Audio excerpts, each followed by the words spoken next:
Good evening, ladies and gentlemen. My name is Jake Haviland, stage manager and producer of the WBFR Playhouse of the Air. We are thrilled to share tonight's production of It's a Wonderful Life with our live studio audience and appreciate everyone coming out to be with us this evening. WBFR policy states that all flash photography and recording of any kind is strictly prohibited. We also request that you turn your mobile devices to silent and refrain from talking during the performance. WBFR requires that all audience members wear their masks for the entirety of the show, as well as respect the boundaries of the party's seating section. We are excited to put on this production, and it is your support and cooperation that has made it possible to do so. So from all of us here at the WBFR, Merry Christmas and Happy Holidays. With no further ado, the WBFR Playhouse of the Year presents It's a Wonderful Life.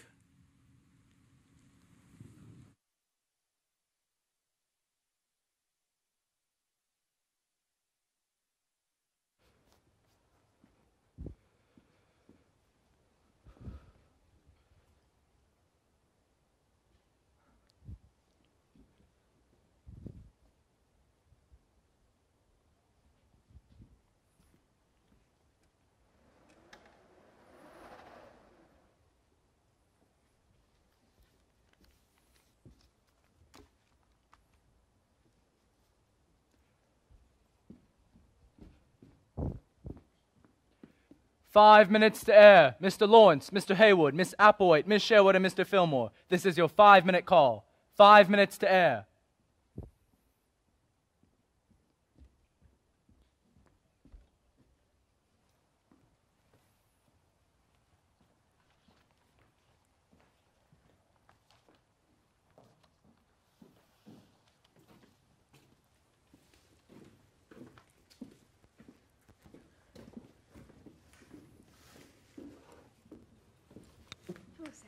Hey, how are you? 3 minutes to air. Mr. Laurents, Mr. Heywood, Miss Applewhite, and Miss Sherwood. This is your 3-minute call. If our studio audience could kindly take to their seats. Mr. Filmore, to the stage for audience warm-up, please.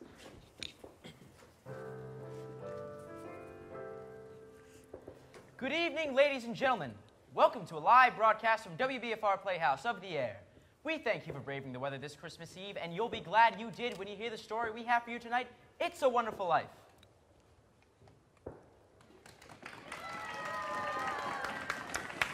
Very good. Thank you, ladies and gentlemen. Remember, this evening's program is being broadcast live from coast to coast, and our listeners are counting on your reactions as part of their listening pleasure. So don't feel shy, and feel free to applaud, laugh, swoon, or cry as loudly as the spirit moves. I'm getting the signal from our stage manager that we will be going live on the air in just 3 minutes, which allows me just enough time to introduce you to the fine acting ensemble who will be performing this evening's entertainment. You know him from Chick Carter, Boy Detective, and Cowpoke Romance, playing George Bailey, the hero of tonight's story, Mr. Jake Laurents.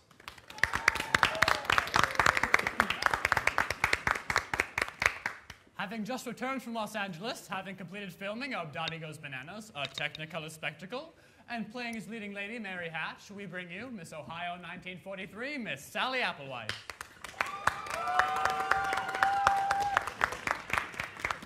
WBFR Playhouse of the Air listeners have heard our next little lady in roles ranging from Mother Cabrini to Salome, and playing small-town siren Violet Bick, along with others in this evening's story. I give you Miss Lana Sherwood. Soon to be co-starring with Margaret Dumont in Paramount Pictures' new comedy, The Hick Chick, and playing Old Man Potter, as well as others in this evening's show, here's Harry Jazzbo Heywood.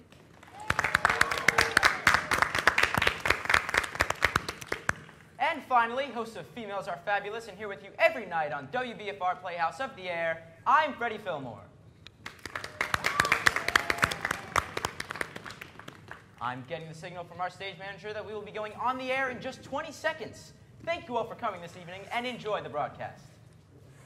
We are live in 5, 4, 3.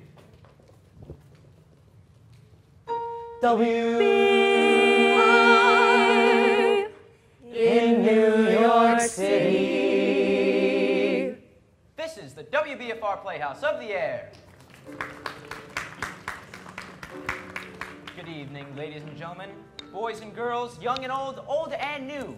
Greetings from WBFR Studio A in Manhattan, New York, right here in the US of A. I'm your host, Freddie Filmore, and it is my pleasure to bring you your favorite stories this and every week on WBFR Playhouse of the Air. Tonight, we have for you a real feel-good heartwarmer perfect for this or any Christmas Eve. It's a Wonderful Life. We begin our story in the small town of Bedford Falls, New York, US of A, where a number of people are praying for their dear friend, a typical American dreamer named George Bailey. Dear God, please look over my husband, George. George is a good boy, you know that. My son has always gone out of his way to give others a hand, and now it's him who needs the help. Please help my big brother George. He's done so much for all of us. More for me than I remember. I remember all the times he would stay late after work and not ask a cent. The world needs more like George Bailey. George Bailey never thought about himself. I wouldn't have a roof over my head if it wasn't for him. If it wasn't for him, I would have given up a long time ago. All I think about is myself. I must have taken the last cent he had. He had no sense of business, that George Bailey, just like his father. None of the Baileys were ever businessmen. It was his own fault if he wasn't prepared for times like these. At times like these, I can't help but think it's all my fault. Help him, Father. It's me who is putting him through all this. Something's the matter with Daddy. Shall we pray for him, Mommy? Yes, Zuzu, pray. Pray very hard. The voices carry heavenward, and Joseph, the superintendent of angels, summons Clarence, an apprentice angel. You sent for me, sir? Yes, Clarence. A man down on Earth needs our help. Splendid! Is he sick? No. Worse. He's discouraged. At exactly 10:45 tonight, Earth time, that man will be thinking seriously about throwing away God's greatest gift. Oh, dear, dear. His life. Then I've only an hour to dress. What are they wearing now? You will spend that hour getting acquainted with George Bailey.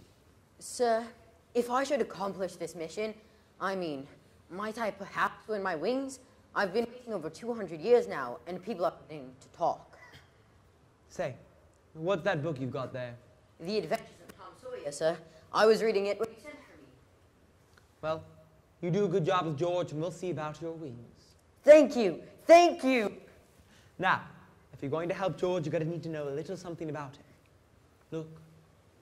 See that town? Why, yes. A group of young boys sledding down a snow-covered hill and onto the ice. This is amazing.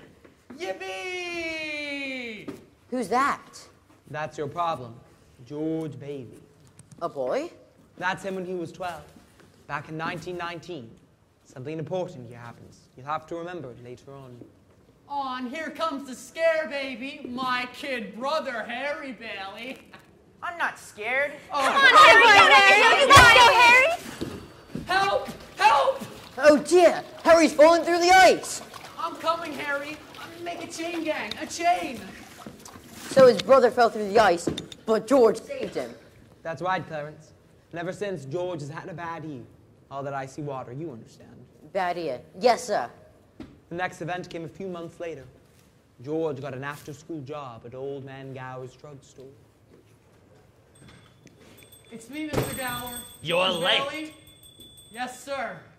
Hello, George. Hello, Mary. Hello, Violet. 2 cents worth of shoelaces, Violet. Mary was here first. I'm still thinking.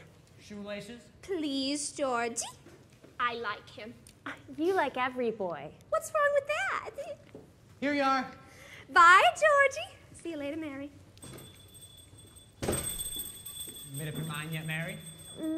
I'll take chocolate. With coconuts? I don't like coconuts. You don't like coconuts? Say, brainless, don't you know where coconuts come from? Look at here.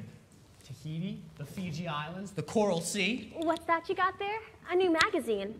I never saw it before. Of course you haven't. Only us explorers can get it. I've been nominated for membership in the National Geographic Society, and let me get your ice cream. Is this the ear you can't hear on? George Bailey, I'll love you to the day I die. Yeah, I'm going out exploring someday. You watch, and I'm gonna have a couple of harems and maybe 3 or 4 wives. Wait and see. George!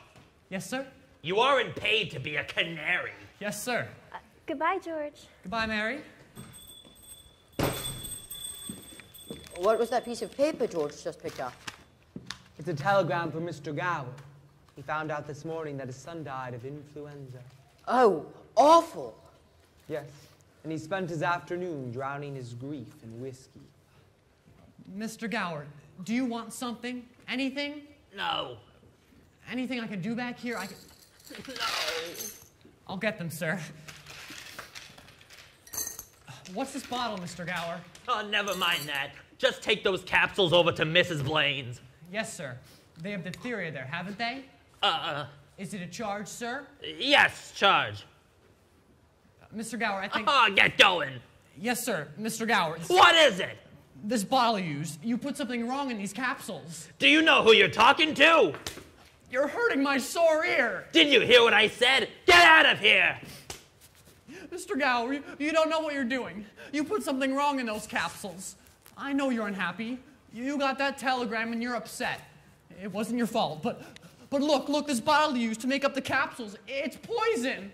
Poison? Don't hit my sore ear again. Poison? Oh, George. All I wanted was to make sure. I won't tell anyone. I know what you're feeling. I won't ever tell a soul. Hope to die I won't. Oh, George. Did he ever tell anyone about those pills? Not a soul. Did he ever marry the girl? Did he ever go exploring? We'll get there soon enough, Clarence. When George Bailey grew up, he wanted to go to college, but there simply wasn't the money. So he worked 4 years at the Building and Loan Association. Building and Loan Association? George's father was in the building and loan business, along with his Uncle Billy. George, what's the combination to the safe? We wrote it down so you wouldn't forget it. Oh, that's right. Where? Your wallet, Uncle Billy. Oh, thanks. Lovable fellow, just forgetful as all. Who's that? That's Henry F. Potter, the richest and meanest man in all the county. Peter, Potter's here. Mr. Bailey, Mr. Bailey, Mr. Bailey. There is nothing quite so loathsome as a family business. Now, Peter, you know why I'm here. I'm on a very tight schedule. A family to evict at 3. Now, here's the thing, Mr. Potter. I just need a little more time, just 30 short days. I'll dig up that $5,000 somehow. Have you put any real pressure on these people of yours to pay their mortgages? Times are hard right now, Mr. Potter. A lot of people are out of work, then foreclose. I can't do that. These families have children. They're not my children, but they're somebody's children, Mr. Potter. Are you running a business or a charity ward?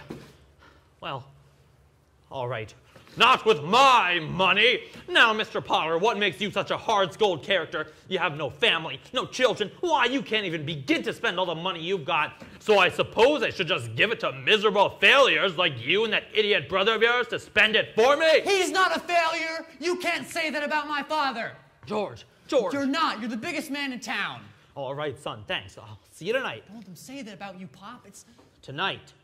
What kind of business are you running here? Good God, man. George worked for his father 4 more years, saving enough to see him through university. That summer, though, he was going to Europe. He got a job on a cattle boat and was ready to do a little traveling before college. Old man Gower surprised him with the gift of a great big suitcase. On his way home from the store, George ran into his friends Ernie, the cab driver, and Bert, the cop. Hey, Ernie! Hiya, George. Oh, hi, Bert. Hey, George. What's the suitcase for? Oh, well, I'm a rich tourist today. Hey, how about driving me home in style? Ah, sure, Your Highness. Hop in the cab. And for the carriage trade, I puts on my hat. Good afternoon, Mr. Bailey. Looks like you're ready to get out of here. Hello, Vi. Say, you look good. That's some dress you got on there. Why, this old thing? I only wear it, but I don't care how I look. See you later. Say, George, how would you like? Yes. Want to come along, Bert? We'll show you the town. Oh, no thanks. I think I'll go home and see what the wife's doing. Family man. George saved up the money to go away to college. His bags were packed and he was all set to go. Boy, oh boy, oh boy. It's hard to realize it's the last night in the Bailey boarding house. We're sure going to miss you, George. I'm going to miss you too, Pop. They say you look tired. What's the matter? Oh, I had another tussle with old Henry Potter today. Oh. I thought when we put him on the board of directors, he'd ease up on us. I wonder what's eating that old money-grubbing buzzard anyway. Oh, he's a sick man, frustrated and sick. Sick in his mind, sick in his soul, if he has one. Hates anyone who has anything he can't have. Hates us mostly, I guess. George, can I borrow your tuxedo studs? Yeah, help yourself, Harry. Well, where are they? In your suitcase? I'm not bringing a tuxedo on a cattle boat, you know. Say, where'd you get that fine piece of luggage anyway? Ah, Mr. Gower, a going-away present. And soon you're going to see this suitcase covered with all sorts of travel labels, Italy, Baghdad. Why don't you come to the dance tonight? What, and be bored to death? You couldn't want a better death. Lots of pretty girls. Hey, I've got to go. I wish we can send Harry to college with you, George. We have that all figured out. You see, Harry will take my job at the building and loan, work there for 4 years, then he'll go. He's a bit young for that job. Oh, no younger than I was. You were born older, George. Say, I don't suppose you've decided what you're going to do when you get out of college? Oh. You know, what I've always talked about. Building things, design new buildings, plan modern cities. Still after that first million before you're 30, huh? No, I'll settle for half of that in cash. Of course. It's just a hope. But you wouldn't consider coming back to the building and loan, would you? I know it's early to talk about it. Oh, I couldn't face being cooped up for the rest of my life in that shabby little office. Oh, I'm sorry, Pop. I didn't mean that remark, but this business of nickels and dimes, spending half your life trying to save 3 cents on a pipe, I'd go crazy. I want to do something big and something important. You know, son, I feel that in some small way, we are doing something important. It's not too much for a man to want his own roof and walls and fireplace. And we are helping him get those things in our shabby little office. I know, Dad. I wish I felt, but I've been hoarding pennies like a miser. Most of my friends have already finished college. I feel like if I don't get away, I'd bust. Yes. Yes, you're right, boy. This town's no place to live if you aren't willing to crawl to Potter. You get yourself an education. Then you get out of here. Glad you see what I'm talking about. Say, I think I'm going to take a walk on Old Main Street. Last night in the town and all. Have a good time, son. Who's that? Hi, that's Violet Big. The little girl from the candy counter? That's right. Hello, Georgie Porgy. Hello, Vi. What gives? Nothing. Where are you going? Oh, I'll probably end up at the library. The library. Georgie, don't you ever get tired of just reading about things? Yes. What are you doing tonight? Not a thing. Are you game, Vi? What do you say we make the night of it? Oh, I'd love it, Georgie. What do we do? Let's go out in the field and take our shoes off and walk in the grass. Huh? And we can go up to Stewart Lake. Oh, it's beautiful up there in the moonlight. And we could swim. Then we could climb up Mount Bedford and smell the pines and watch the sunrise over the peaks. We'll stay up there the whole night. Everybody will be talking. It'll be a terrific scandal. George, have you gone crazy? Walking the grass in my bare feet? Why, it's 10 miles up there to Mount Bedford. You think just because you... Okay, just forget about the whole thing anyway. Forget about what, George? Oh, nothing, Sam. Say, you remember Mary, don't you? Hi, George. Hi, Mary. Hey, you wouldn't mind walking Mary home, would you, George? Of course not. Is that okay with you, Mary? Fine by me. Great, thanks. So George walked Mary home. Is that important, Joseph? Well, I'd say it is. Because even though Mary lived only 4 blocks away, it took them 2 hours to get there. Buffalo gals, won't you come out tonight? Come out tonight. Come out tonight. Buffalo gals, won't you come out tonight and dance by the light of the moon? Hot dog, oh boy, just like an organ, gee whiz. Beautiful. You know, if it wasn't for me talking, I'd say you were the prettiest girl in town. Well, why don't you say it? I don't know, maybe I will. How old are you anyway? 18. 18. Too young or too old? Oh, no, just right. Your age fits you. Hey, look where we are. The old Granville house. Yeah. I gotta throw a rock. No, George, don't. I love that old house. Well, don't you know the thing with old houses? You make a wish and you throw a rock. But George, it's such a lovely place. I wish I lived there. In there? I wouldn't live in there if I was a ghost. Now watch this. How about it, huh? Pretty good shot, huh? Broke a window, huh? What's your wish, George? Oh, Not just one wish, Mary, a whole hatful. First, I'm shaking the dust of this crummy old town off my feet, and I'm going to see the world. Italy, Greece, the Parthenon, the Colosseum. Then I'm going to come back here, go to college, see what they know, and then I'm going to build things. I'm going to build airfields.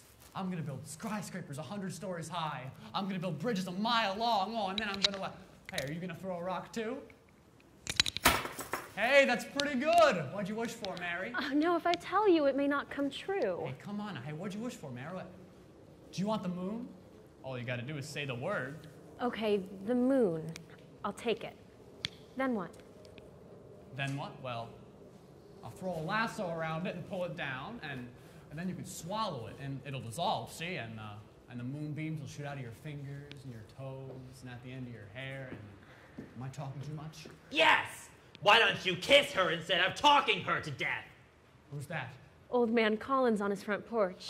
Youth is wasted on the wrong people. Hey, come on now. Now you come back here, mister, and I'll show you some kissing up with the hair back on your head. Now you come back here. George! Uncle Billy? George, get in the car quick. Your father's had a stroke. I'm sorry, I've got to go, Mary. George's father died that night, Clarence. So, of course, George couldn't go to Europe. That fall, just as George was ready to leave for college, the directors of the building alone held a meeting. They were going to appoint a successor. All right, Uncle Billy, I need I want the board to know that George gave up his trip to Europe to help straighten things out here these past 2 months, and it was greatly appreciated. I think that's all we'll need you for, George. Good luck to you at school. I know you're anxious to make a train.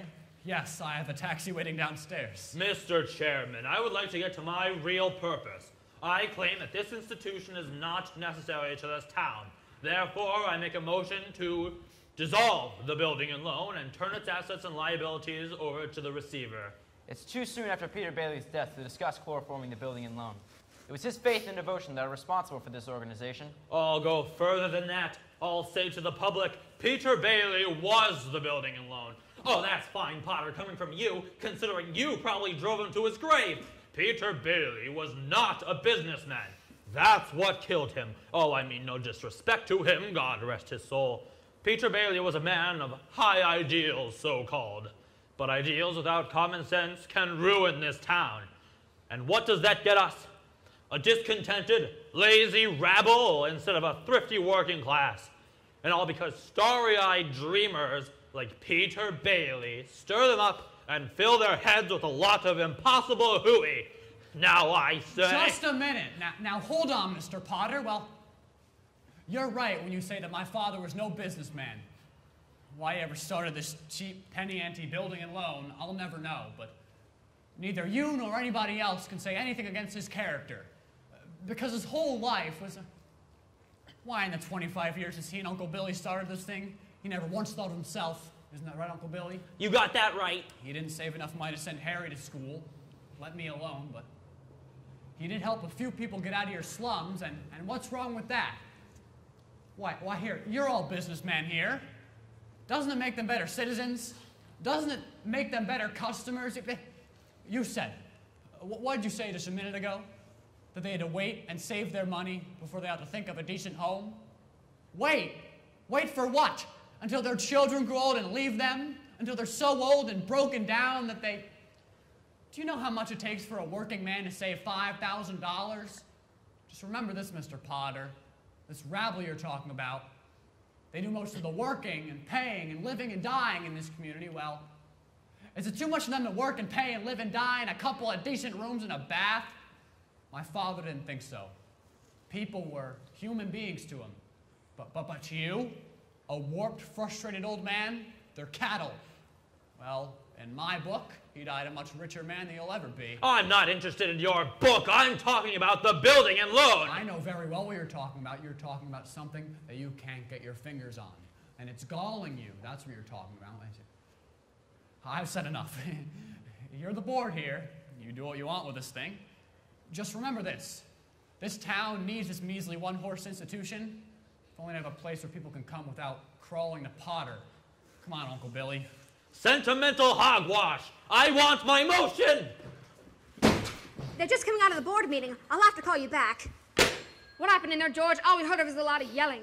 Boy, oh boy, Matilda, you should have heard George. They're voting us down in there. George, get out of here. You missed your boat trip. Do you want to miss college too? They're putting us out of business. So what? I can get another job. I'm only 35. You're 58. Oh.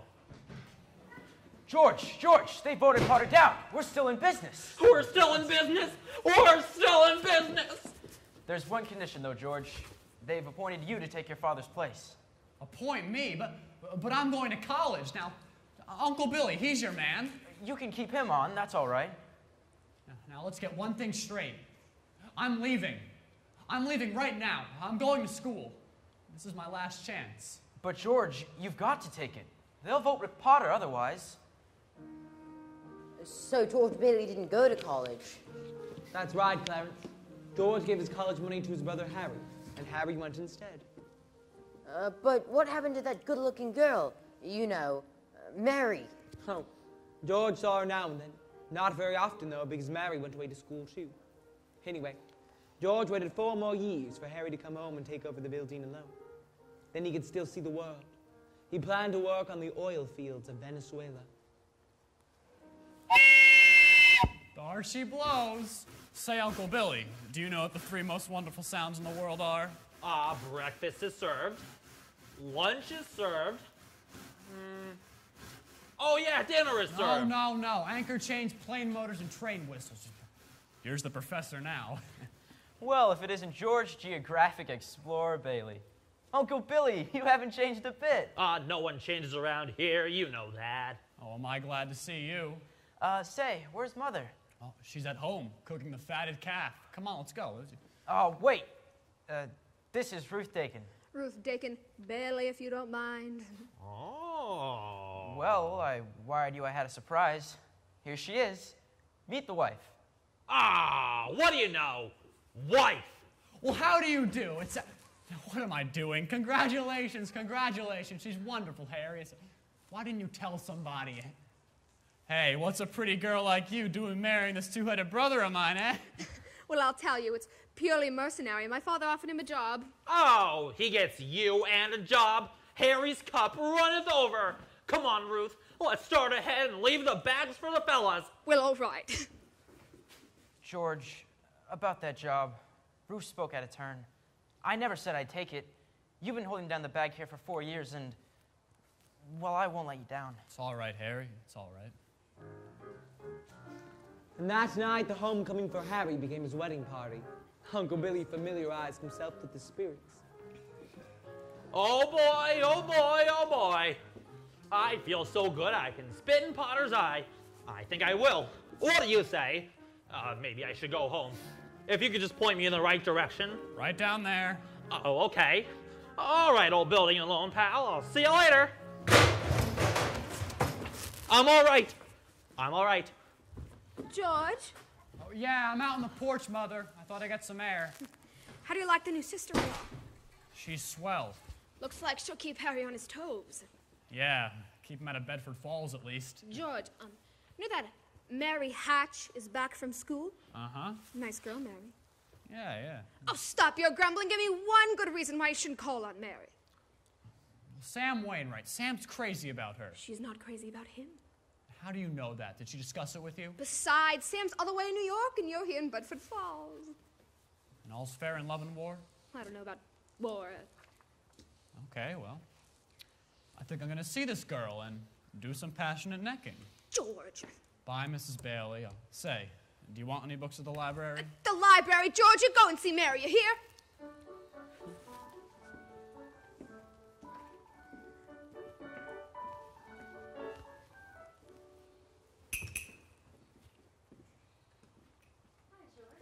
Hi, Mary. I just happened to be passing by, and well... Your mother just phoned and said you were on your way over to pay me a visit. My mother called you. Well, how did she know? Well? I just happened to be passing by. I didn't tell anybody. I was a bit... When did you... Just happened to be passing by, that's all. When did you get back? Tuesday. Would you like to come in? Well, I guess since I'm here... Say, where'd you get that dress? Do you like it? It's all right. I thought you'd go back to New York with Sam and Francie and the rest of them. I worked there a couple of vacations, but I don't know, I guess I was homesick. Homesick for Bedford Falls? Yes, and my family and, well, everything. Would you like to sit down? All right, for a minute, but I still can't understand it, though. You know, I didn't tell anybody I was coming here. Would you rather leave? No, I don't want to be rude. It was nice about Harry and Ruth, wasn't it? Yeah. Don't you like her? Of course I like her. She's a peach. Oh, it's just marriage in general you're not enthusiastic about, huh? No. Marriage is okay for Harry and Sam Wainwright and you. Mary, who's down there with you? It's George Bailey, Mother. George Bailey, what does he want? I don't know. What do you want, George? Me? Not a thing. I just came in to get warm. He's making violent love to me, Mother. You tell him to go right back home and don't you leave this house. Sam Wainwright promised to call you from New York tonight, didn't he? Your mother needn't... You know, I didn't come here for to... What did you come here for? I don't know. You tell me. You're supposed to have all the answers. You tell me. Well, why don't you go home, then? That's where I'm going. I don't know why I came here in the first place. Mary, the telephone, it's Sam. I'll get it. Hee-haw. Hello, Sam. How are you? Oh, I'm great. Gee, it's sure great to hear your voice again. Well, that's awfully sweet of you, Sam. There's an old friend of yours here, George Bailey. You mean old Mossback George? Yes, old Mossback George. Hee-haw, put him on. Hold on a second, I'll get him. George, Sam wants to speak to you. He doesn't want to speak to George, you idiot. He does so. He asked for him. George. Hello, Sam. Hey, a fine pal you are. What are you trying to do, steal my girl? Oh, what do you mean? Nobody's trying to steal your girl. Wait, no, I want to talk to both of you. Tell Mary to get on the extension.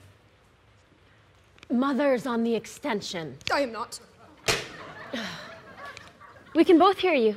George, put your head a little closer. Okay. There, that's better. We're listening, Sam. I've got a big deal coming up that's going to make us all rich. George, you remember that night at Martini's bar when you told me about making plastics out of soybeans? Huh?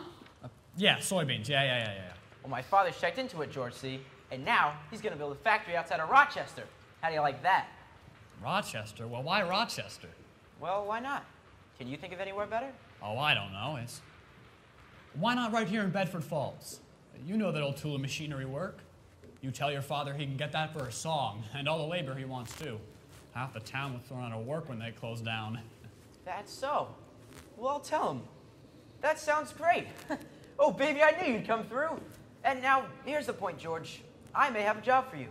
That is, unless you're still married to that old broken-down building and loan. Oh, Mary? I'm here. You tell that guy I'm giving him the chance of a lifetime, you hear? He says it's the chance of a lifetime. Give me that phone. Now, you listen to me, Mary. I don't want any plastics, and I don't want any job. I don't want to get married ever. To anyone. Do you understand that? I want to do what I want to do, and you're not going to. Oh, Mary. George. Oh, Mary, I love you. I love you too, George.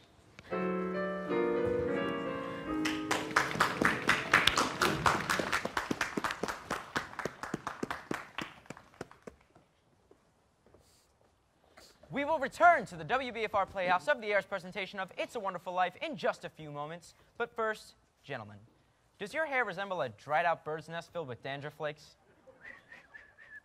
Do you plaster your hair down like a cheap gigolo, smelling up to high heaven? P.U., what a stink. When girls get a gander at the tip-top of your noggin, do they go, Ugh. well, here's a friendly hint that may just help you out in the romance department. Starting tomorrow, why not try Bremel Hair Tonic? Yes, sirree, you'll be heading for success with Bremel Groomed Hair. A success with the gals and on the job. Bremel always keeps your hair looking mighty attractive looking. Always in place. A real sex appealer. Bremel Hair Tonic does lots more than keep your hair handsome looking. Bremel the Swank Hair Tonic makes your filthy bird's nest clean. A little dab will do ya. All the pretty gals will scream. Not only will dames love it, your barber will shout out with glee. Bremel the Swank Hair Tonic, your dandruff will be history.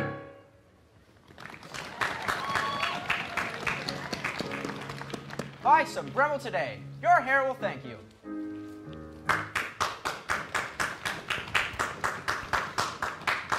And now, back to It's a Wonderful Life.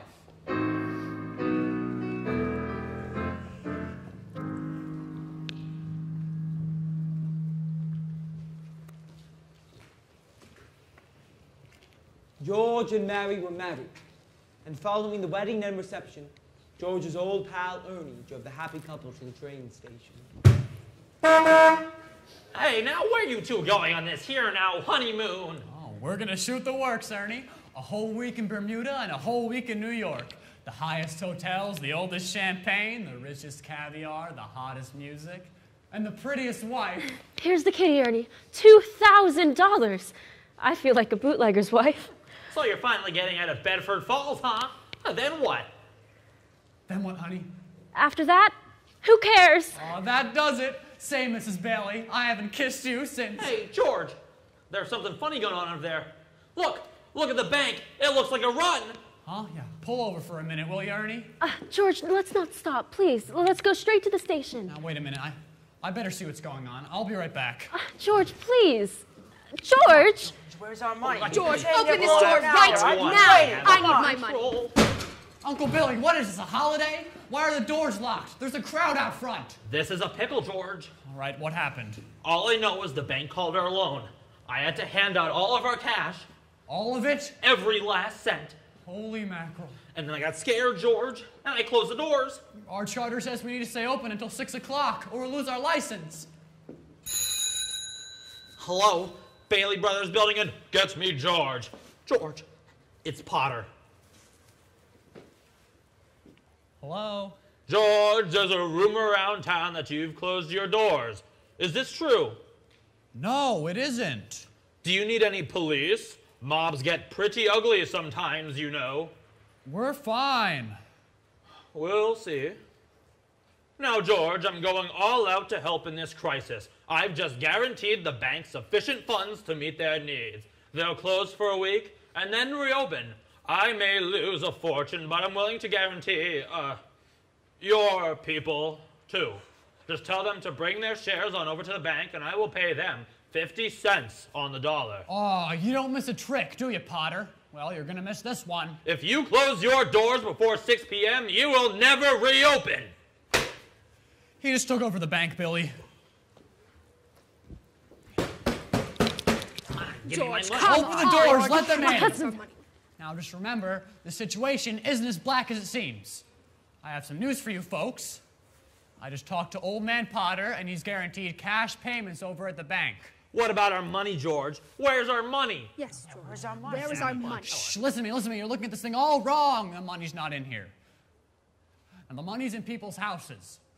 It's in the Kennedy house, in the McLaren house, and in your house and 100 others. Now what are you gonna do, foreclose on them?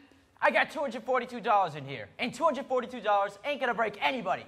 All right, Charlie, now you'll get money in 60 days. 60 days? Well, that's what we agreed upon when you bought your shares. Hey, everybody, I got my money. Old man Potter's taking over the bank. He'll pay you 50 cents on every dollar. We're going to old man Potter then. Now listen to me, please, folks, please. I beg you not to do this. If Potter gets a hold of your shares, he'll be owning this building and loan. He's got the bank, he's got the bus line, he's got the department stores, and now he's after us. Because he wants to keep you living in your shacks and paying the rent he decides to charge. Now we can get through this all right, we have to stick together.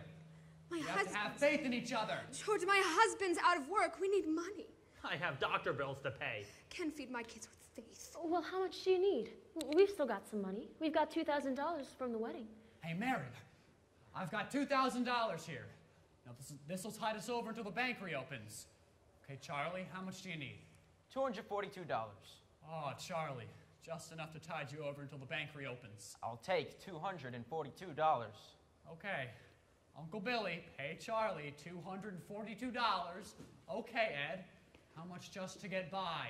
$20, I suppose. $20, now we're talking. Give him $20, all right. Now, how much, Mrs. Thompson? But it's your own money, George. Never mind that, how much? Could I have a $17.50? Oh, bless your heart. Pay her $17.50. Pay it back when you can now, pay it back when you can.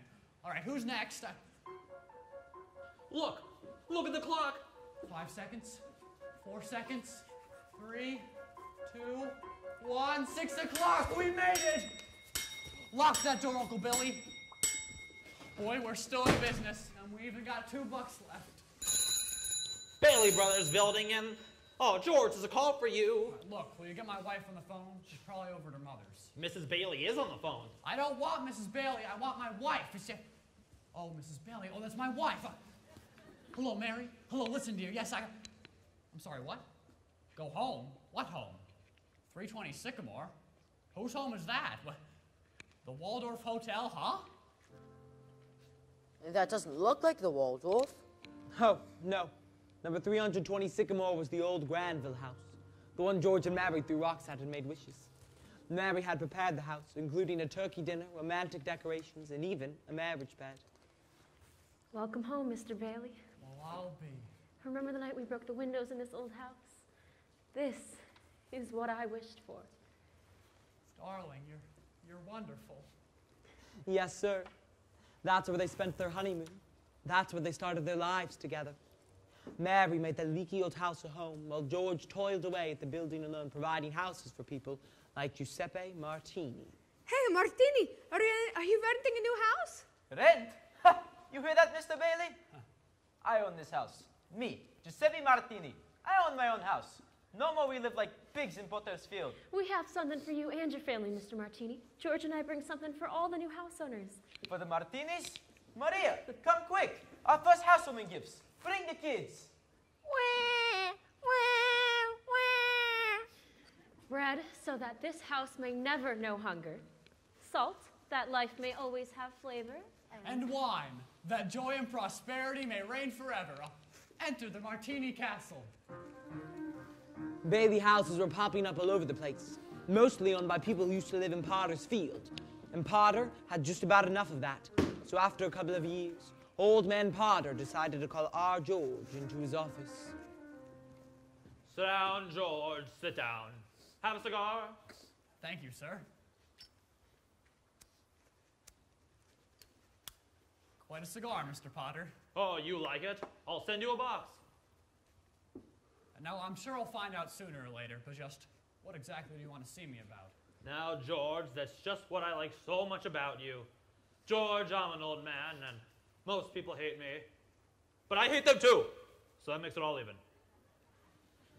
Now, George, you know just as well as I do that I run practically everything in this town but the building and loan. You know also that for years I have been trying to get control of it or to kill it, but I haven't been able to do it. You have been stopping me, George. In fact, you have beaten me. And that takes some doing. Take during the Depression, for instance. You and I were the only ones that kept our heads. You saved the building and loan, and I saved all the rest. Yes, well, most people would say you stole all the rest. The envious ones say that, George. The suckers.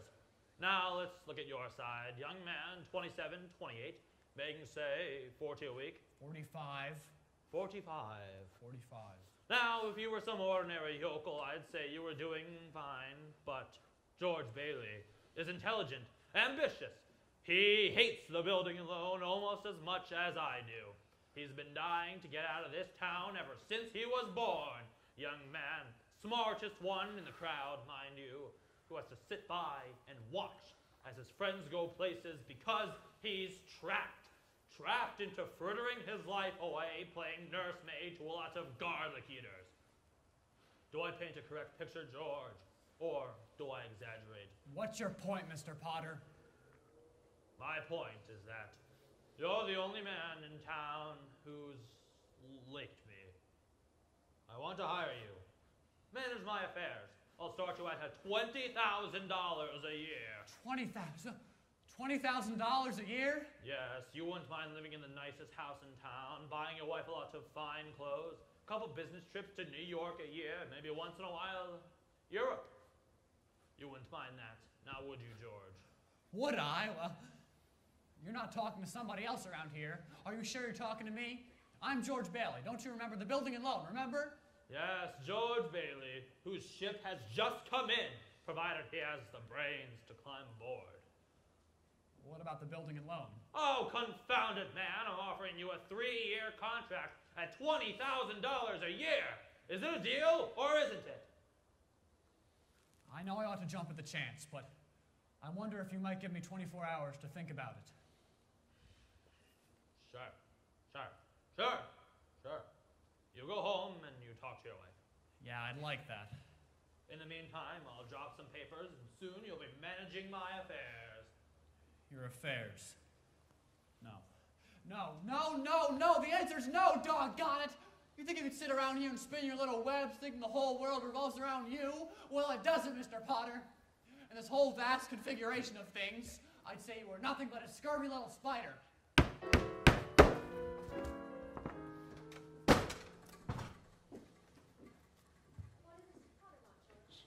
Nothing. Just talk, nothing. Oh, gee, Mary Hatch. Why in the world did you ever marry a guy like me anyway? To keep from being an old maid. I was gonna see the world. I was gonna build things. I was gonna give you the moon. What have I given you? Not even a new dress, not for months. You could have married Sam Wainwright or anybody else in town. I didn't want to marry anybody else in town. I want my baby to look like you. You didn't even have a honeymoon. I promised you. You're what? My baby. You mean Mary, you're on the nest? George Bailey, lasso stork. Mary had her baby, a boy. You don't say. Then she had a girl. Well, what do you know? Night after night, George would come home late from the office. Things weren't going good at the building alone. Potter was really bearing down hard. Then came the war. Mary had another baby by then, but still had time to run the USO. Gower and Uncle Billy sold war bonds. Violet entertained the troops. Bert, the cop, got wounded in North Africa, won the Silver Star. Ernie, the cab driver, parachuted into France. Harry Bailey topped them all. A Navy flyer, shot down 15 planes. 2 of them as they're about to crash into a transport full of soldiers. Yes, but George, what about George? George. 4F on the count of his ear. George fought the Battle of Bedford Falls. Air raid warden, paper drives, scrap drives, rubber drives. On VE Day, he wept and prayed. On VJ Day, he wept and prayed again. We're getting pretty close to the day, aren't we, sir? Yes, Clarence. You now know almost everything you have to, up until it finds him down there at this moment, wanting to die. Well, sir? Well? Well, today's the day before Christmas, and Uncle Billy is at the bank about to make a deposit when he runs into Old Man Potter. Well. If it isn't Mr. Henry F. Potter, come to the bank to deposit some more loot, huh? Sure, you old fool. Hey, Mr. Potter, how do you like the news in the paper? Harry Bailey wins Congressional Medal of Honor. Just can't get those Bailey boys down, now can you? Let me see that paper. Sure. Sorry I can't chat, you old thief. Gotta make a deposit. Good morning, Mr. Bailey. Good morning, Horace. Here you are. Bank book, deposit slip, and a very Merry Christmas to you. You too, Mr. Bailey. Say, you've forgotten something, haven't you? What would that be? You want to make a deposit? Well, certainly. Well, it's customary to bring the money with you. It's gone. Where'd I put it? Where'd I put that money? A terrible thing, Clarence. Terrible. Uncle Billy couldn't find the money because the envelope with the $8,000 in it was folded up in the newspaper he gave to Old Man Potter. The same time as Billy started looking for the deposit, Violet came to visit George at the building alone. Oh, hello, Vi. Getting things set back at the house for the party tonight. You know you're invited. What's the matter? You see right through me, don't you? How much do you need? I hate doing this to you, George, but I won't be asking for any more after this. Are you planning on robbing a bank, Vi? I'm going to Manhattan. What's in Manhattan? Why, everything's in Manhattan. A new start, at least. That's a big step, Vi. Why not start a new life right here in Bedford Falls? Well, I'll be. Never thought I'd hear that from you, George Bailey. I thought you hated this place. I did. But this town has a charm of its own. You should give tours, maybe. I'm just thinking of you, Violet. Manhattan's a big place to take on your own. I've made a decision. There's a midnight train tonight, and I plan to be on it. It takes a lot of character to leave your hometown and start all over. Here's some dough. George, don't. What do you want to do? Hawk your furs in that hat? You want to walk to New York? You know they charge the same for meals and rent up there, the same as they do in Bedford Falls? Yeah, sure. It's a loan. That's my business, building and loan. Besides, you'll get that job. Good luck to you. Glad to know you, George Bailey. Say hello to New York for me. Merry Christmas, George. George! George! Well, Uncle Billy, the bank examiner's coming today. And Today? Yeah, wants the accounts payable. What's the matter with you? The money. The 8,000. Well, what happened to it? I don't know. I went to deposit it, and when I got to the bank, I didn't have it. $8,000. Uncle Billy, the bank examiner's in town. It's not our money. It belongs to the depositors. I'm so sorry, George. I just don't know what happened. Did you check your coat pocket? I told you to put it there when we left. Oh, I'm no good to you, George. I'm no good. Come on. We'll have to retrace your steps. We'll leave no stone unturned. George and Billy went looking for the deposit. At the same time, Potter had a meeting with the state bank examiner, Miss Sadie Vance. The whole town's turned upside down with the Bailey boys' homecoming. Congressional medal and all. Yes, I suppose they do things like that. May I look at your paper? Go ahead. This is a deposit from Bailey. That old fool gave me that newspaper. You're going to deposit it for him, right, Potter? To think he would make such a foolish mistake. Look at how much it is. There's $8,000 here. What a Christmas present. And he doesn't even know it. Now, wait just a minute here, Potter. I know you've been giving the Baileys a hard time far back as I can remember. Why? I don't have to give answers to you. You're just a state examiner. Why, yes, I am. But I am unimpressed at you buying off everyone in town. Well, that's it. You can never buy the Baileys. What? You heard me. The Baileys have always stood for something you've always wanted and are so jealous of. They're honest. You're fired! You can't fire me. I'm state appointed. What's more, I'm not going to turn my back. This is stealing from the Baileys. Something like this would certainly cause them to fold. Yes, and after 25 years. Finders keepers, you know that. He gave me the newspaper. It was his own fault. And besides, there's no court in the county that would find me guilty. And we all know why. How's your family, Sadie? My family? I know how little state physicians pay. What would you say to a little Christmas bonus? I want no part of this. It's not what I've heard. What are you insinuating, Potter? I will not be turned down. What do you want me to do? I want you to pay the Baileys a little visit. You'll see the records, they'll be short, you know the rest. At last, the Baileys will be where they belong. Down for good! I know just what to do. And did you put the envelope in your pocket? Yeah, maybe.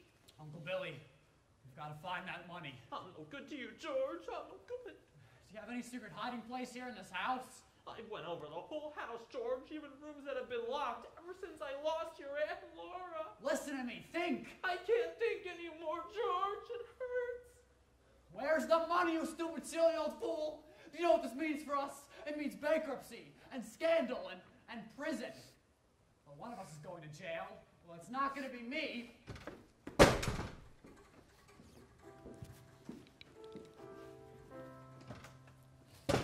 Hello, darling. Hello, Daddy. Hi, Daddy. Oh, Daddy, did you bring the wreath? What wreath? The Merry Christmas wreath for the window. Left them at the office. Is it snowing? Yeah, just started. Where's your coat and hat? Left them at the office.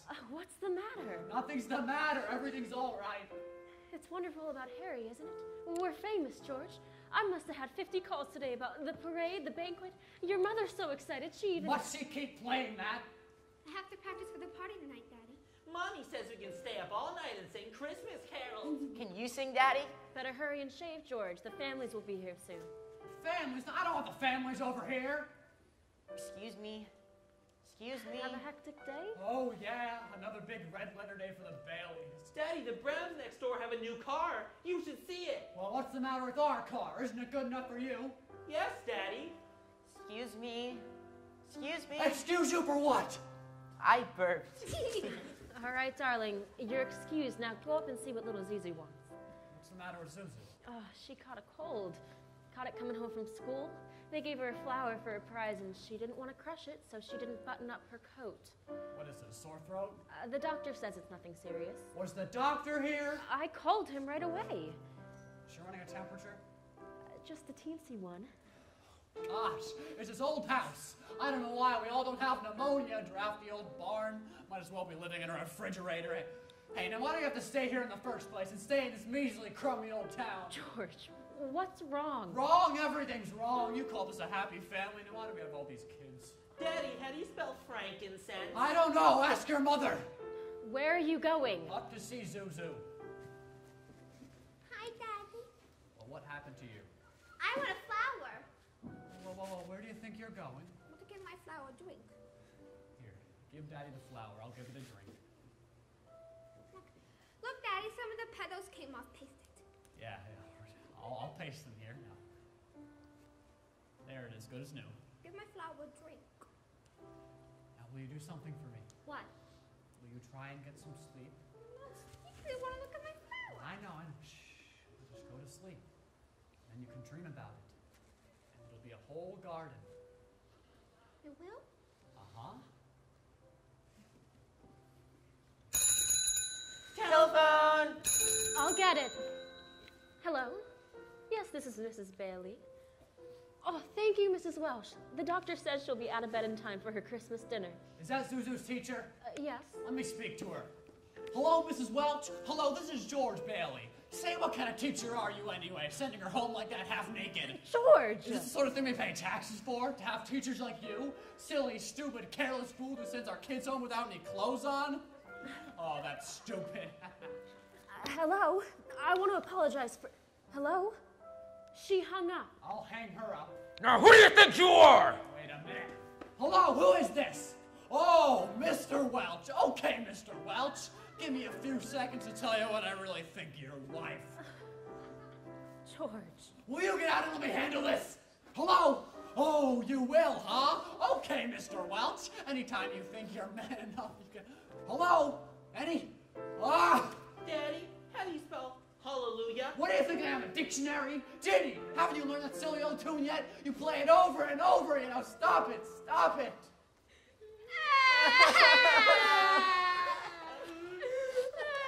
I'm sorry. Mary, I'm sorry. Jamie, I'm sorry. Now you go on and practice. Pete, I owe you an apology. What do you want to know? What's the matter with everybody? Janie, I told you to practice. Now go on and play. George, why must you torture the children? Why don't you go out Mary. Where's Daddy going? Bedford 247, please. Is Daddy in trouble? Yes, Pete. Shall we pray for him? Yes, Janie, pray very hard. Me too. You too, Tommy. Hello, Uncle Billy.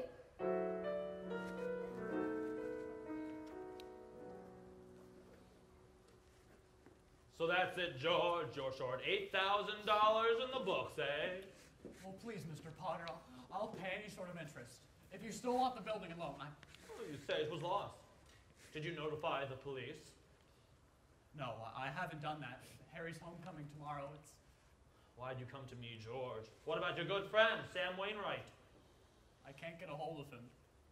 He's in Europe. What securities would I have, George? What collateral? I have some life insurance. A $15,000 policy. How much is your equity in it? $500. $500. And you want $8,000. Look at you. You used to be so cocky. You were going to go out and conquer the world. You once called me a warped, frustrated old man. What are you but a warped, frustrated young man, crawling in here on your hands and knees for help? No securities, no stocks, no bonds, You're worth more dead than you are alive. Now why don't you go back to that filthy rabble you love so much and ask them for help? Please, Mr. Potter, please help me, my wife and kids. Okay. You know what I'm going to do for you? As a stockholder in the building alone, I'm calling the state examiner to get a warrant for your arrest. Hello, misappropriation of funds, malfeasance. Mr. Potter, you can't. They can't arrest me. Go and run, George. You can't hide in a little town like this. Merry Christmas, George!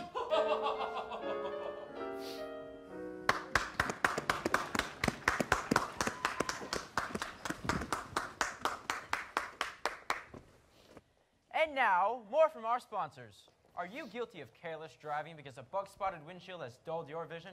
Yes, I'm guilty. Stop straining to see through a bug-spotted windshield. Duck's Toilet Cake gets the bug spots off quickly, easily, yes, even when the sun has baked them in the glass. Remember, you need clear vision as well as good brakes to avoid accidents. You'll find Duck's Toilet Cake leaves the glass polished so crystal clear you'll hardly know it's there. I feel so much safer after I clean my windshield with Duck's Toilet Cake. It leaves no dangerous oily film to pick up dust and make night driving difficult.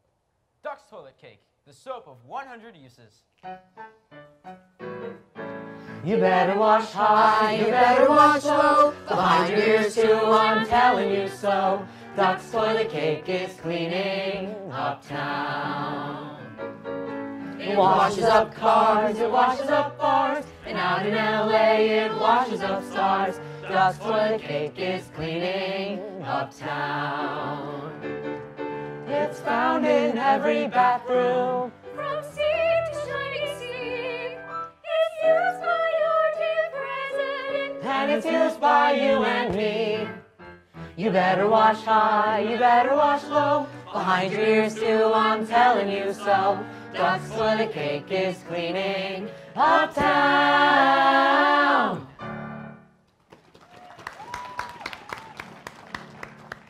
Buy a cake of Duck's Toilet Soap today. Keep it in your car.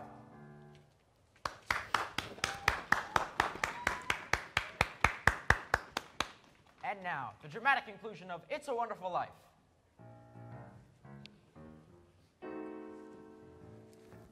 Merry Christmas. Glad you come.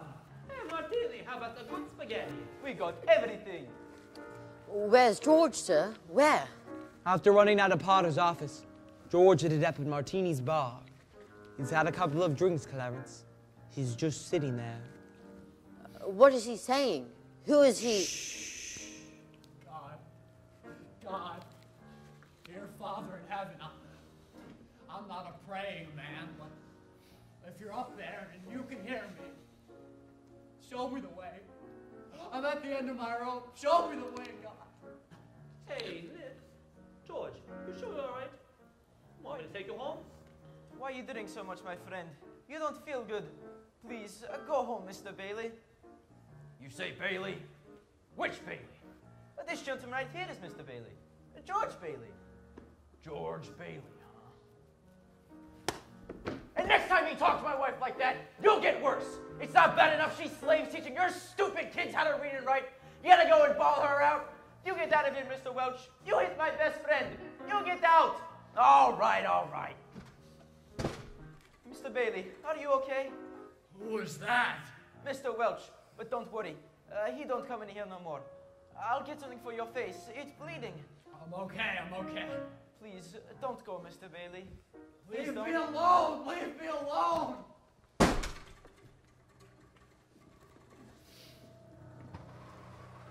George is headed to the bridge now, Clarence. Can you see him? He looks like he's going to jump. It's time, Clarence.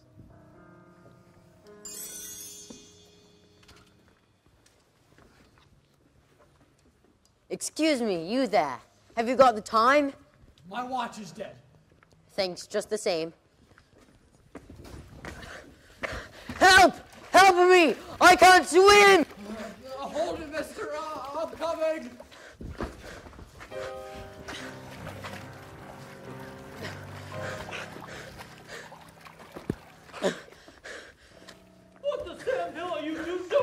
there! Get out of that water! This storm's not fit for man or beast! Are you two all right? Do you need a doctor? No, I'm all right. No, I'm fine. This underwear, I didn't have time to get anything stylish. My wife gave me this on my last birthday. I passed away in it. Passed away? Oh, I see Tom Sawyer's drying out too. Who? My book. I left in such a hurry I brought Tom Sawyer with me. You should read the new book Mark Twain's working on. How would you happen to fall in? Oh, I jumped in. I jumped in to save you. You jumped in to save me? Well, I did, didn't I? You didn't go through with it, did you? Go through with what? Suicide. Hey, it's illegal to commit suicide around here. Yeah, it's against the law where I come from, too. And where do you come from? Heaven. What? I had to act quickly. That's why I jumped in. I knew if I were drowning, you would try to save me. And you see, you did. And that's how I saved you. Oh, that's very funny. Your lip's bleeding, George. Yeah, I got busted in the jaw in answer to a prayer. Oh, no. No. George, I'm the answer to your prayer. How do you know my name? Oh, I know all about you. I've watched you grow up from a little boy. What are you, a mind reader or something? Oh, no. Who are you then? Clarence Oddbody, AS2. Oddbody, AS2? What's that, AS2? Angel, second class. Okay, I'm getting out of here. You may not need a doctor, but I do. Cheerio, my good man! Hey, now look here. Now, why'd you want to save me? Because I'm your guardian angel. I wouldn't be a bit surprised. Ridiculous of you to think of killing yourself for money. $8,000. Yeah. Just things like that. Now, how did you know that? I told you, I'm your guardian angel. I know everything about you. Yeah, well, you look like the kind of angel I'd get. Sort of a fallen angel, aren't you? Well, what happened to your wings? Oh, I haven't won my wings yet. That's why I'm an angel second class. Oh, I see. But you can help me earn them, George, by letting me help you. Well, you don't happen to have $8,000 on you? Oh, no. We don't use money in heaven. Oh, that's right. I keep forgetting. Comes in pretty handy around here, bub. Oh, tut. Found it out a little late. Now I'm worth more dead than alive. Now look, you mustn't say things like that. I won't get my wings with that attitude. You just don't know all things you've done. If it hadn't been for you. Yeah, well, if it hadn't been for me, everybody'd be a lot better off. My wife and my kids and my friends. This isn't going to be easy. Had all been better off if I hadn't been born. What did you say? I said I wish I'd never been born. George, that's wonderful. Wonderful. The idea you just gave me. Well, you've got your wish. You've never been born.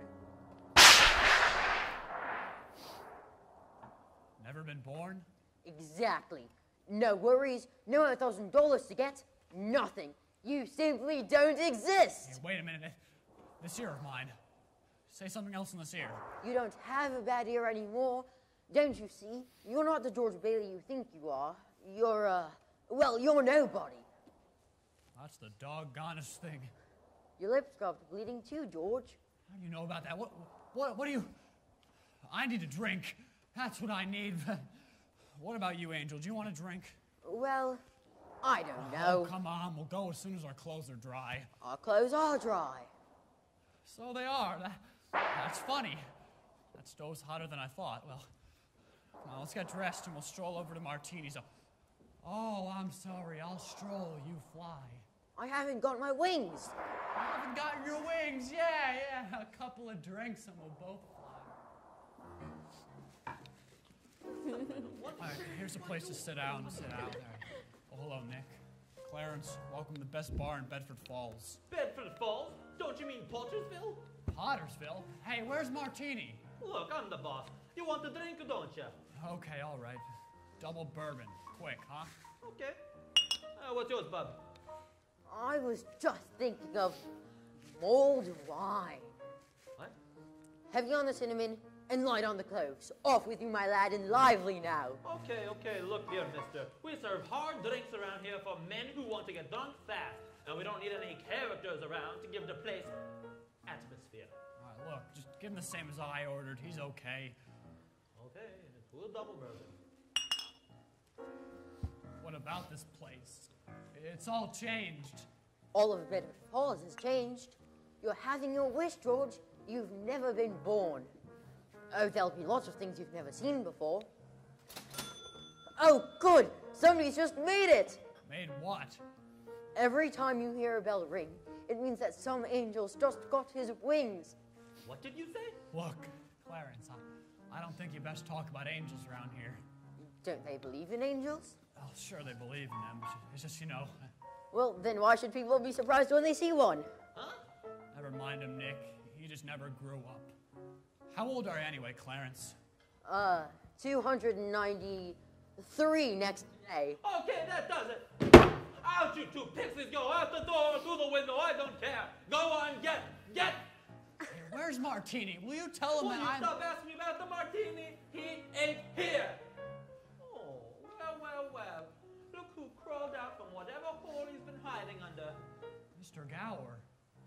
Say, Rummy, didn't I tell you not to come panhandling around here? George, look!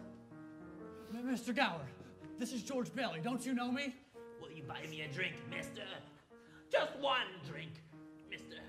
Binky, throw the Rummy out. You got it. Oh, no, please. Hey, Nick. Isn't that Mr. Gower, the druggist? That rumhead spent 20 years in jail for poisoning some kid. If you know him, you must be a jailbird yourself. Binky, here's 2 more. Get them out. You got it, boss. Here, let me help you up. The snow is quite cold. What's wrong with Mr. Gower? Mr. Gower doesn't know you, George. You see, George, you weren't there to stop Gower from putting that poison into that prescription. How do you know about that? What are you, hypnotist? Why am I seeing all these strange things here? Don't you understand? It's because you were never born. I was never born, then who am I? You're nobody. You have no identity. What do you mean, no identity? My name's George Bailey. There is no George Bailey. You have no papers, no cards, no driver's license, no 4F card, no insurance policy. Petals. What? Susan's petals. My little girl. Some petals fell off her flower. I told them I'd fix them. I stuck them in my pocket. But they're gone. Everything's gone. But you've been given a great gift, George. The chance to see what the world would be like if you had never been born. You're crazy. You're crazy as a bed bug, and you're driving me crazy, too. Now I'm going home to my wife and family. Do you understand that? And I'm going home alone.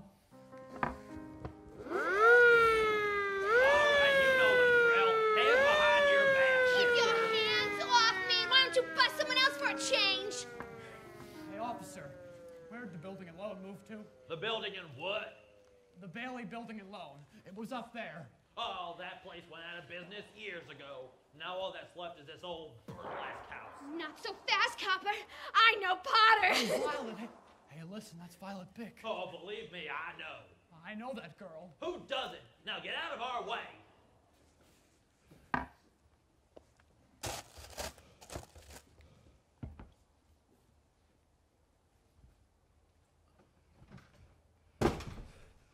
Taxi! Taxi! Hey, Ernie! Take me home. I'm going off my nut. Oh, where do you live? Oh, now don't start pulling this stuff with me. You know where I live. 320 Sycamore. Now hurry up. Okay, yeah, 320 Sycamore. Yeah. Hurry up. Zuzu's sick. All right. Now look, Ernie, I've got some bad liquor or something. Straighten me out here. Now you're Ernie Bishop. You live in Bailey Park with your wife and kid. Isn't that right? You've seen my wife? Seen your wife? I've been to your house 100 times. Look, mister, what's the idea? I live in a shack in Pottersfield, and my wife ran away 3 years ago and took the kid, and I ain't never seen you before in my life. Okay, all right, just step on it. Get me home. Is this the place? Of course it's the place. Well, this house ain't been lived in for 20 years. Mary, I'm home. Pete, JD, Tommy, Zuzu, where are you? They're not here, George. You have no children. Where are they, Clarence? What have you done with them? All right, put up your hands. What is this? No fast moves. Come on out here, both of you. Oh, Bert, thank heaven you're here. What's happened to the house? Where's Mary? Where are my kids? Watch him, Bert. Okay, come on. I'm going to take you down to the station. Hey, come on now, Bert. Hey, look, it's this fella right here. He's saying he's an angel. He's trying to hypnotize me. Don't make me use my nightstick. Bert, I hate to do this, but... Oh! Run, George! Run, George! Ma Bailey's boarding house. Well? Mother? Mother, what do you want?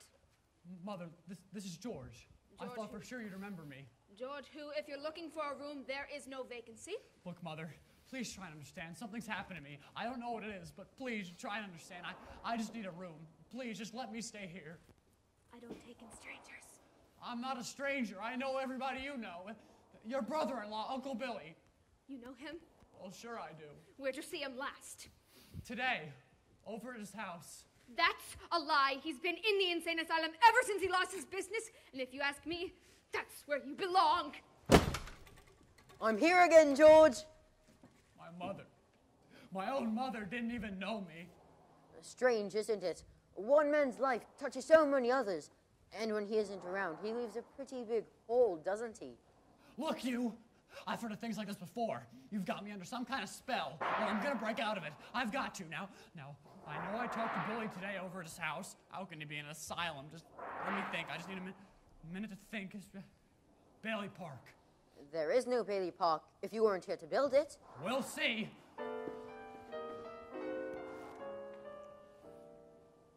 This is Bailey Park?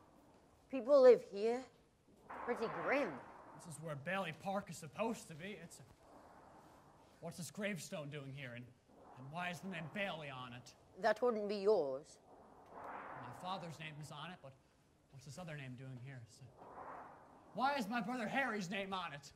Your brother broke through the ice and drowned at the age of 9. That's a lie! Harry Bailey went to war! He won the Congressional Medal of Honor! He saved the lives of every man on that transport! Every man on that transport died! Harry wasn't there to save them because you weren't there to save Harry. You see, George, you really had a wonderful life. Don't you see what a mistake it would be to throw it away? What do I do now, Clarence? What do I do? It's your life, George. What's happened to Mary? Mary? My wife, Mary. What happened to her if I was never born? I'm not supposed to tell you, George. Look, you. I don't know how you know the things you do, but please, if you know where she is, just let me see her. She's all I need to make a decision. Very well, George, but you're not going to like it. Where is she, Clarence? She's an old maid, George. Where is she? She's just about to close up the library. There must be an easier way to earn my wings. Is this library closed? It's Christmas Eve. We can't stay open all night. Can I ask you something? I should really be getting home. What is there to go home to?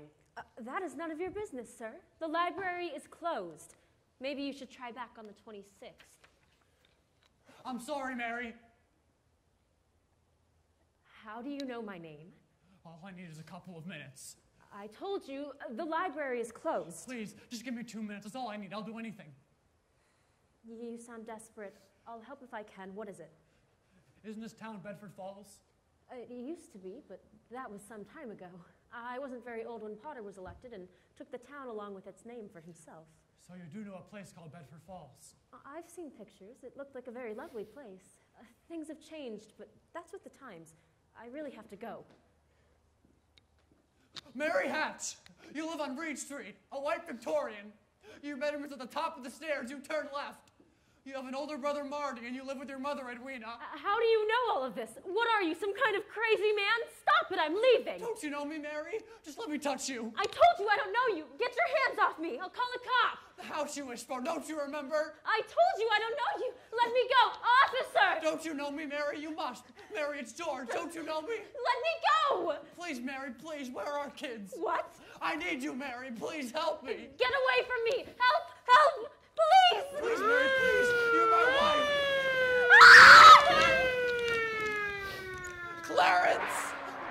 Clarence! Where are you? Help me, Clarence. Get me back. I don't care what's happened to me. Just please get me back to my wife and kids. Help me, Clarence. I want to live again. I want to live again. Oh, please, God, just let me live again.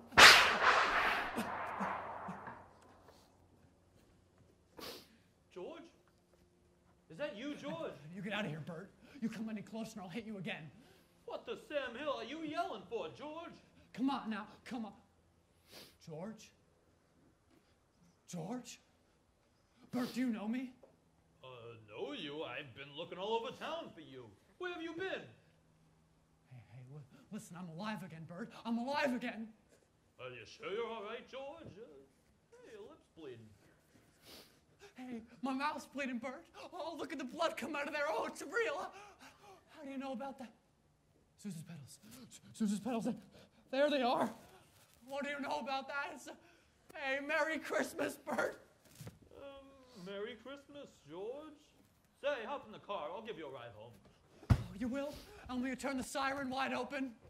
Merry Christmas, Bedford Falls!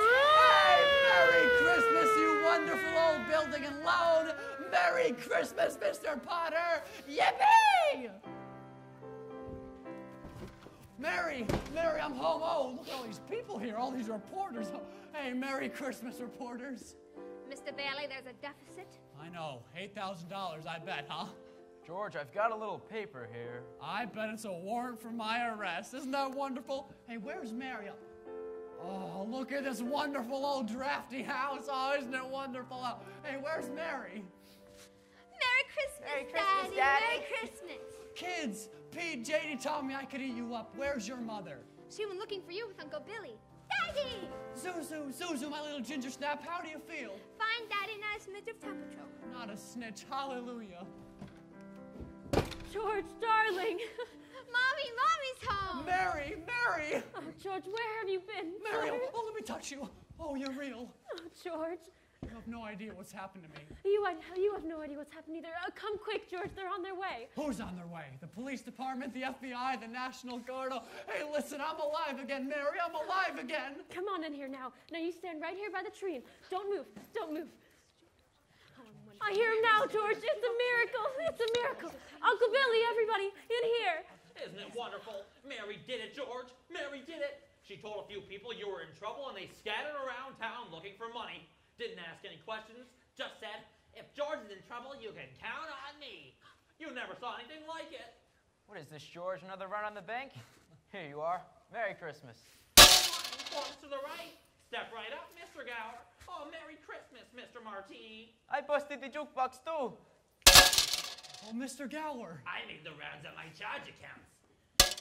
Violet Bick. I'm not going to go, George. I changed my mind. I wouldn't have a roof over my head if it wasn't for you, George. Here you go.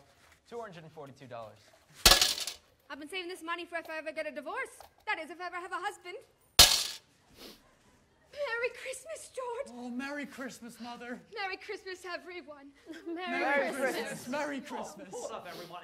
There's a telegram from London. Oh, London? Mr. Gower cables, you need cash. Stop. My office instructed to advance you up to $25,000. Wow! Stop. Miss. And Merry Christmas, Sam Wainwright. Merry Christmas. You believe?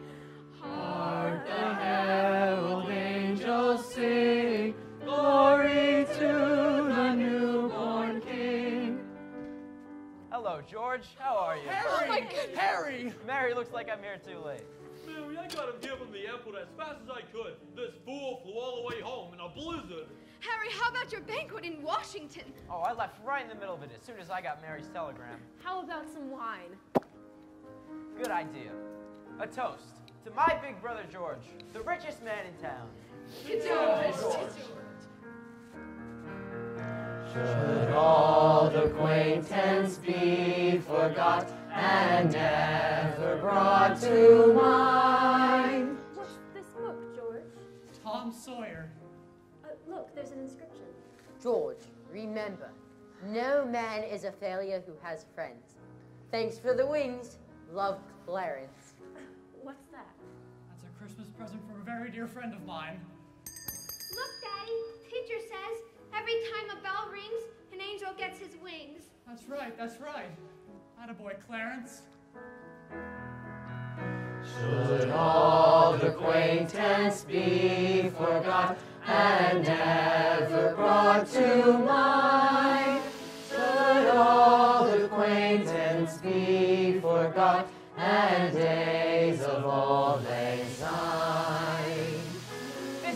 WBFR Playhouse of the Air's presentation of It's a Wonderful Life, featuring Harry Jazzbo Heywood.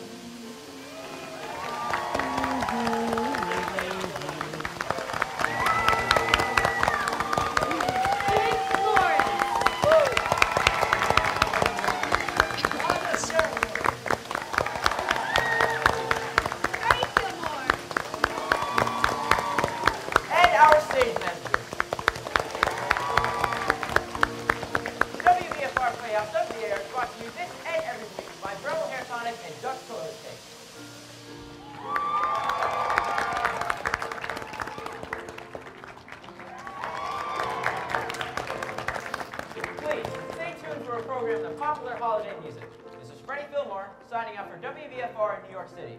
Wishing you and yours a very Merry Christmas. Good night.